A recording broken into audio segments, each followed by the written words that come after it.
Makari yan. Ayan mga kalambat oh. Vanilla. Yung buhangin. Ngayon lang tayo ngayon lang tayo paglambat naman kasi kumalma din yung panahon. Hindi na tayo nakauli. Banak. Lapis mga kalambat. Sarap iyaw. Mga kalambat. Dali yung yung kubakan. Yan o. So, ito.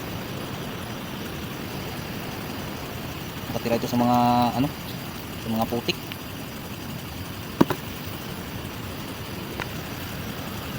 Nakita ko lang ba?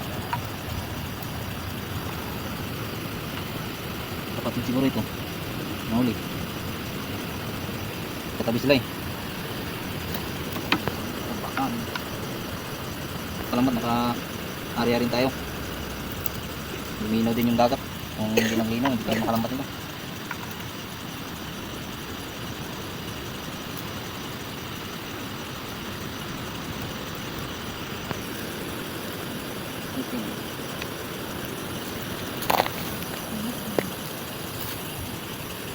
Dali yung kanuting sa bakan.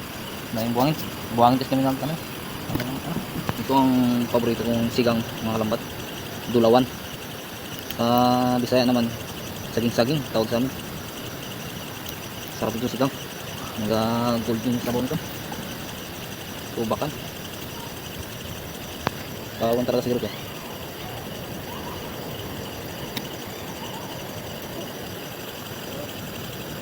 Hari ng buhangin. Latap. Sarap talaga ito pang sigang ito. Saging-saging. Ayan mga kalambat, ito ang kabuuan namin ngayon huli. Ayan o, banak. Ayan, mga agat ang tawagin sa amin ito. Buhay pa, preskong yung isda. Ayan, ayos, ulam na. May pang binta na rin tayo. Aray, buhay. Ayan, buhay ka pa ha. Sigang ka mamaya. Ayan, naka rin tayo, naka-4 na banak.